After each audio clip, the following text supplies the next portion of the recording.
다시 한번 우리 하나님 앞에 영광의 박수 올려드리겠습니다. 감사합니다. 요나서 이야기는 우리가 참 잘 알고 있는데, 오늘 앞서 우리 한결 자매가 이야기한 선교의 어떤 그런 이야기, 그리고 오전에 우리 목사님 올로 목사님께서 해주신 말씀 등을 좀 연결해서 좀 간단하게 제가 말씀을 드리겠습니다. 요나서 4장, 요나서 4장은 마음 열기라고 할 수 있습니다. 마음 열기. 요나서 4장은 하나님께서 요나의 마음을 슬며시 열어주는 겁니다. 그리고 또한 요나가 하나님의 마음을 슬며시 깨달아 갈 수 있도록 하나님의 마음을 열어주시는 장면입니다. 그러니까 요나라는 한 인생에게 닥친 사명의 회피, 도망침, 그리고 또 그 가운데 바다에 던져지게 되고 물고기 뱃속에 들어가게 되고 어쩔 수 없이 다시 니느웨에 돌아와서 또 이 회개하라 선포해야 하는 선지자적인 사명을 다시 회복. 그럼에도 불구하고 그 안에 있는 불평과 불만, 그리고 이제 오늘 제목에 있는 것처럼 이 애국심과 이 선교적 마인드가 충돌할 때 그 애국과 선교의 언덕에 주저앉아 있는 요나, 바로 한 사람의 그 삶의 모든 이 과정을 오늘 우리 개인에게 투영하여서 우리도 역시 요나와 같지 않을까 생각합니다. 그리고 이제 요나가 가졌던 마음이 또한 우리의 마음이 아닐까 살펴보게 되는 거죠. 그렇다면 이제는 요나에게 하나님께서 보여주시는 하나님의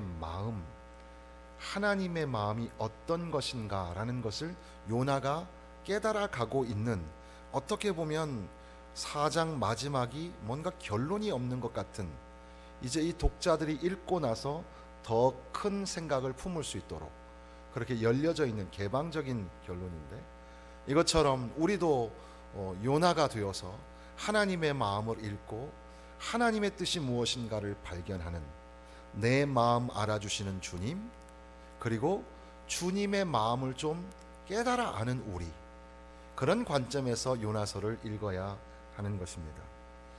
그리고 이것은 앞서 잠깐 말씀드린 것처럼 이 3.1절에 즈음하여 올해는 또 3.1절이 100주년이 된다고 해서 굉장히 많이 기념을 하고 또 이야기를 합니다. 국가적으로도 이 나라 사랑에 관한 그런 다시 한번 스스로를 상기할 수 있는 귀한 시간이죠. 우리 나라가 없다면, 나라 없는 그 서름, 나라 이름의 소름이 얼마나 많습니까? 지금도 기근과 지진, 또 기아에 허덕이는 나라들이 굉장히 많죠. 뿐 아니라 실제 지금 그 전투가 이루어지고 있는, 전쟁이 이루어지고 있는 나라도 있지 않습니까? 벌써 전투기가 막 떨어지고, 그러면 그게 비행기 한 대 떨어지고 장갑차 한 대 부서지는 게 아니라 그 동네 주민들이 다 얼마나 많은 피해를 입는지 모릅니다. 이 전쟁을 경험하지 못한 저희 세대, 이미 이제 전쟁을 경험한 세대가 다 사라져가고 있는 지금 우리나라에도 그런 어떤 그런 전쟁의 어떤 그 불안감, 그리고 그럼에도 불구하고 앞으로 이 통일을 해야 되는가 말아야 되는가, 여러 가지 그런 많은 이념의 갈등의 대립이 있는데, 아무튼 그럼에도 불구하고 오늘 새벽에 말씀드린 것처럼 확실히 우리가 아는 것은 나라가 참 중요하다는 거죠. 나라가 있어야 합니다. 나라의 이 위신이 떨어지지 않도록 하나님, 이 나라의 이 명성과 영광을 하나님 세워 주옵소서. 그래서 외국에 가면, 외국의 공항에 가보시면 모니터 유심히 살펴보시면 모니터가 다 LG 거죠. 거의 LG 겁니다. 그리고 큰 도심지에 가면 삼성의 브랜드 마크가 있죠. 그때 우리가 느끼는 그 자부심이 있잖아요. 아, 우리가 그 정도, 이 나라. 제가 영국에 살 때도 그 꼬마 아이들하고 말다툼하면서 싸우는 게 뭐냐 하면, 얘네들이 현대가 일본 거라는 거예요. 그래서 아니라고, 그건 혼다고, 이건 현대라고. 근데 얘네들이 현대라고 안 읽고 현다이 이렇게 읽거든요. 그러니까 현다이는 혼다라고 헷갈리는 거예요. 근데 제가 막 애들한테 썽을 내다가 살짝 웃게 되죠. 이 현대랑 나랑 전혀 관련이 없으면서도 마치 내가 우리나라를 대표하듯이, 그리고 태권도 별로 할 줄도 모르면서 너 태권도 알아? 이게 세계에서 가장 멋있는 무술이야? 막 이러면서 나라에 대한 생각이 참 중요한데, 우리가 나라를 위해서 기도하고 나라의 대통령을 위해서 3.1절에 즈음하여서 대통령을 물러가라, 뭐 정치인들 다 썩었다, 이게 아니라 나라 위정자들을 위해서 기도하고 온 나라가 한 마음이 되어가지고 같이 합심하여 정말 애족의 마음을 가지고 나라를 위해서 기도하는 것이 굉장히 중요합니다. 나라가 있어야 나라의 교회가 세워지고, 나라가 있어야 이 나라의 선교사들이 세상을 향하여 나아갈 수가 있습니다. 나라가 참 중요합니다. 그런데 지금 요나도 그런 갈등에 있는 거죠. 하나님께서 니느웨로, 그러니까 이 적국 중에도 가장 잔인하기로 앞서 있는 그 아수르라는 나라를 향하여 가서 회개하면 살려주겠다, 복음을 전하라 하니까 이 애국심에 불타는 선지자는 그게 불가능한 겁니다. 화가 나는 겁니다. 하나님이 아무리 그러셔도 그러면 안 되죠. 그래서 이 4장 2절, 그러니까 지금 우리 성경에 4장 2절이 굉장히 길게 되어 있는데 그 중간쯤에 보면 주께서는 은혜로우시며 자비로우시며 노하기를 더디하시며 인애가 크시사 뜻을 돌이켜 재앙을 내리지 아니하시는 하나님인 줄을 내가 알았음이니이다. 이게 대단한 믿음의 고백처럼 보이지만 하나님에게 지금 따지는 거죠. 하나님 그런 분이죠. 하나님 자비롭고 인애롭고 대단한 분이죠, 하나님. 그런데 이게 뭡니까? 니느웨가 아수르가 우리를 얼마나 괴롭게 하는 무시무시한 나라인데 이 나라를 살려주시겠다니요. 우리가 겸손에 관하여 우리 신앙의 가장 어려운 걸림돌이 교만이라고 오늘 아침 말씀을 들었습니다. 그래서 주여 이번 한 주간도 겸손하게 살게 하여 주옵소서. 그런데 나라도 역시 마찬가지죠. 우리나라가 참 중요합니다. 그런데 하나님의 시선으로 보면 어떨까요? 하나님에게는 이스라엘도 중요하고 아수르도 중요하시다고 말씀을 하시는 겁니다. 하나님은 대한민국도 중요하고 그 주변에 있는 모든 열강을 하나님은 중요하게 생각하시는 거예요. 하나님 편에서는 다 귀한 거예요. 일본만 우리를 침략했나요? 그렇진 않아요. 근데 유독 우리는 일본에 대하여 적대감을 가지고 있습니다. 일본 사람들도 반한 감정이 지금 굉장히 심하죠. 왜 그러냐 하면 우리나라가 굉장히 일본한테 잘못하는 것도 많거든요. 그런 어떤 역사적인 일 말고도 우리나라 사람들도, 우리가 중국 사람들이 관광 오면 아유 저 중국 사람들 그러는 것처럼 한국 사람이 일본 가서 잘못하는 게 참 많거든요. 일본의 역사가, 우리를 침략한 역사가 근접 역사이긴 하지만 따지고 보면 미국이나 러시아, 소련이나 또 중국, 그래서 어떤 학자는 얘기하죠. 참 우리 한국 사람들이 아이러니한 것은 동일하게 이념체제가 같은 민주주의 국가인 일본보다 공산주의 체제를 가지고 있는 중국을 더 우방국이라고 생각하는 그런 사고가 굉장히 아이러니하다고 지적을 했습니다. 우리 주변에 있는 모든 나라는 우리를 침략하거나 우리에게서 뭔가를 뺏으려고 하는 거죠. 수조 원에 달하는 국방비를 요구하는 미국도 역시 마찬가지로 어떻게 보면 우리에게 혈맹이라고 하지만 사실 우리에게서 많은 것들을 요구하는 그런 강대국들입니다. 그러면서 우리는 우리나라를 생각하고 우리나라를 소중히 하는 이 자주국방, 그리고 정말 민족의 이런 것들이 참 필요한데, 그러나 동시에 하나님께서는 우리 주변에 있는 모든 열강에도 관심이 있으셔서 일본과 중국과 이 러시아와 또 미국에, 그리고 또 세계 모든 나라에, 그리고 이제 우리가 아프리카, 인도네시아만 해도 7시간 넘게 가야 되고, 이번 필리핀 가는 곳은 이 가장 큰 그 마닐라에서 비행기를 또 국내선을 타고 또 1시간을 가요. 그런 곳으로 가서 하는 거지만 거기에 비하면 아프리카는 훨씬 멀어요. 거의 유럽하고 같죠. 그 먼 곳, 거기까지 우리가 신경 쓸 여력이 있는가? 우리나라 안에서도 힘들어 죽겠는데. 맞아요. 우리나라도 참 중요해요. 그럼에도 불구하고 하나님의 시선은 어떨까? 이것을 이 요나서를 읽어가면서 우리가 찾아가야 하는 겁니다. 여호와께서는 이 매우 싫어하고 성내는 요나를 향하여서 특별히 내 생명을 거두어 가소서, 사는 것보다 죽는 것이 내게 나음이니이다 라고 하나님에게 무례한 요구를 하는 그런 요나를 향하여서 4절에 보니까 여호와께서 이르시되 네가 성내는 것이 옳으냐 이렇게 물어봅니다. 그리고 요나는 이제 성읍 동쪽에 앉아서, 저는 이것을 성경에는 없지만 그냥 언덕이라고 표현해 보는 겁니다.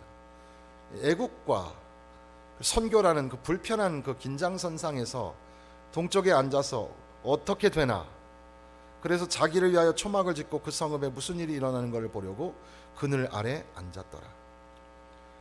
그런데 하나님 여호와께서 박넝쿨을 예비하사, 예비라는 단어가 요나서에서 굉장히 중요한 단어입니다. 예비하사, 하나님은 물고기를 예비하시는 겁니다. 하나님은 니느웨 사람들을 위하여 요나를 예비하시는 겁니다. 결국 역사적으로 보면 아수르가 회개하지 않음으로 인하여서 나중에는 멸망을 당하게 됩니다. 그러나 그럼에도 불구하고 요나 선지자를 예비하셔서 하나님은 이 아수르를 살리고자 하셨던 것을 볼 수가 있습니다. 박넝쿨을 예비하신 하나님. 자, 7절에 보면 하나님이 벌레를 예비하사, 모든 이 환경 속에 하나님의 섭리와 하나님의 예비하심이 있었습니다. 왜 이렇게 하나님이 요나에게 이 모든 것들을 예비하셨을까? 그것은 요나의 마음을 들추어내고 그러면서 하나님의 마음을 요나에게 가르쳐 주려고 하는 겁니다. 우리는 우리 개인의 삶에도 그렇고 선교적 동원의 삶에도 그렇습니다. 모로코에 있다가 튀니지로 갈 때에 고민을 많이 하고 그 먼 거리에서 저한테 한결이가 몇 번씩 전화를 했거든요. 전화가 잘 안 들려가지고 떠뜸떠뜸 하면서 떠나야 될까요? 말아야 될까요? 그걸 저한테 묻는 거예요. 기도해보자. 그리고 너무 힘들면 돌아와라. 너무 힘들면 돌아와야 된다 하면 또 목사님 목소리 듣고 힘냈어요. 그리고 또 다시 또 밝은 목소리를 바뀌어서 하는데, 하나님께서 예비하신 것을 우리가 볼 수 없기 때문에 우리는 불평하고 원망하고 여기에 노냐처럼 싫어하고 성내며 그리고 하나님을 향하여 무례한 그리고 무리한 요구를 합니다. 그런데도 불구하고 하나님께서는 그의 마음 속을 진단하고 들추어내셔서 치료하시기 위하여서 박넝쿨을 예비하셔서 요나가 이제 그 그늘 속에 들어가게 되는 거죠.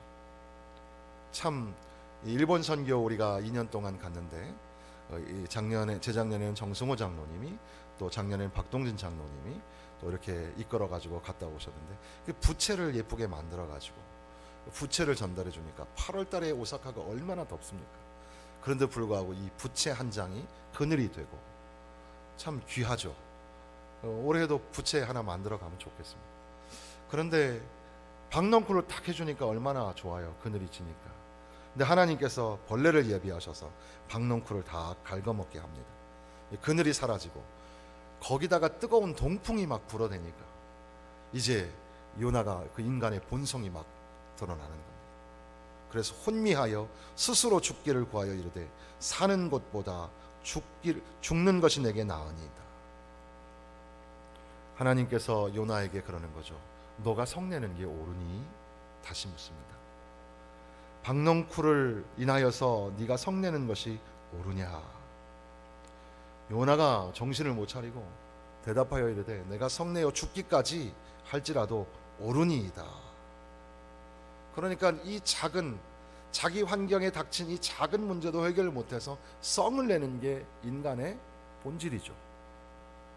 그러니 요나가 말하는 그 알량한 애국심이라는 것이 이런 관점에서 보면, 하나님의 큰 안목에서 보면 아무런 의미가 없어져 버리는 겁니다. 사실 무시무시한 아수르가 이스라엘을 향하여 그렇게 행하는 그런 이 적대적인 그 상황에서 누구나 다 어떻게 아수르에 가서 복음을 전합니까? 안 되죠. 야, 우리나라에도 복음 전할 때가 얼마나 많니? 왜 굳이 선교 가야 되니? 외국에 가야 되니? 그렇거든요. 그럼에도 불구하고 하나님께서는 요나의 그 마음속에 불편한 심정들을 들추어내셔서 네가 과연 성내는 게 옳으니? 그러시면서 우리에게 하시는 말씀이 뭐죠? 10절에 보니까 읽어보겠습니다. 여호와께서 이르시되 내가 수고도 아니하였고 재배도 아니하였고 하룻밤에 났다가 하룻밤에 말라버린 이 박농쿨을 아꼈거든. 그러니까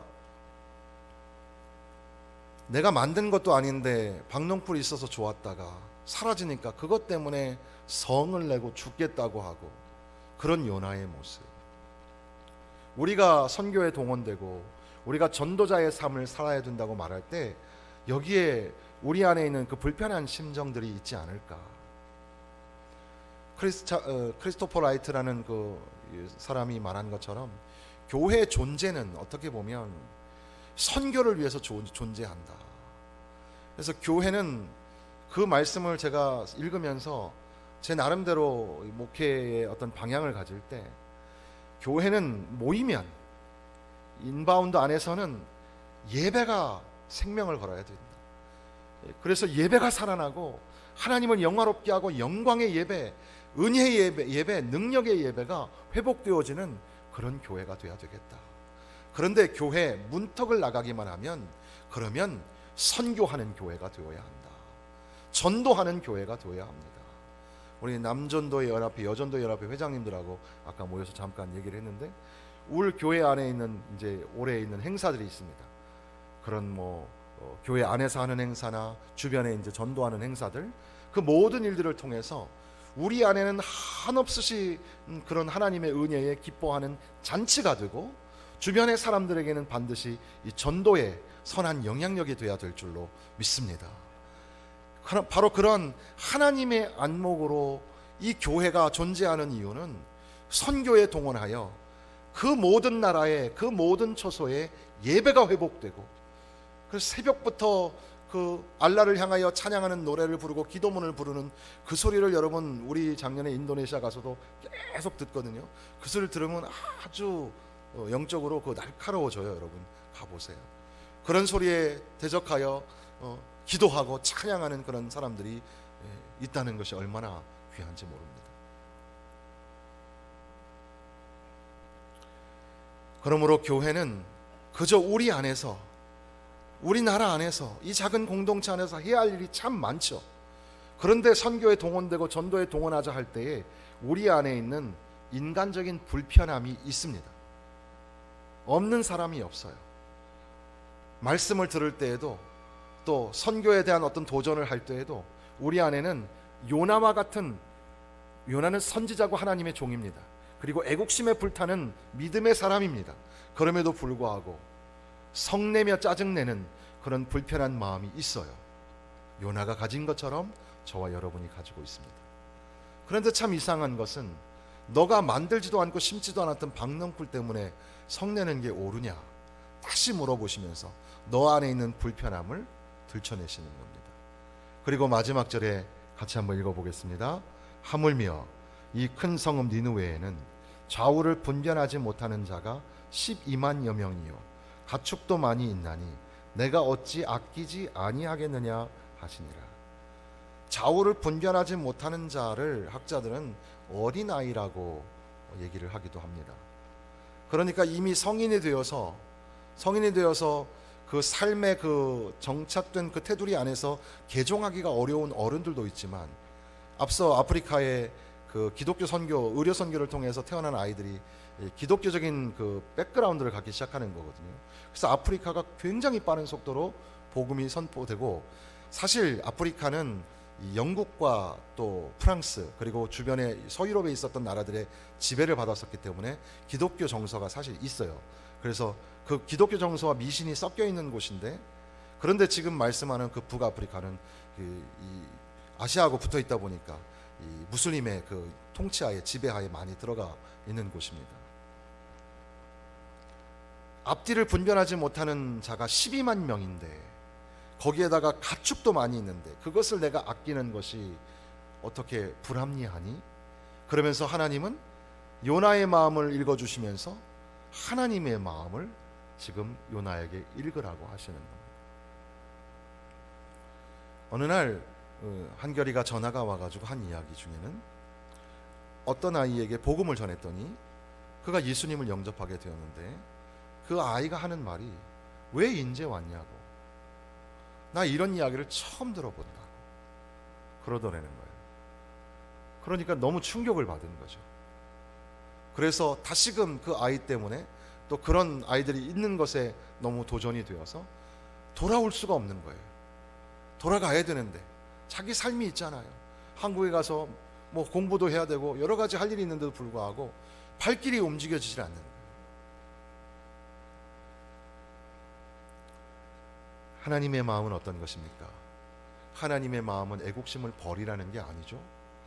애국심이 있지만 그러나 하나님은 우리나라만 사랑하시는 게 아니라 모든 나라가 주께 돌아오기를 원하시는 겁니다. 모두가 다 한 형제로 부르심을 받아서 다 한 하나님 앞에 예배하기를 하나님은 원하시는 겁니다. 그 작은 시작은 바로 내 이웃에게서부터 시작하죠.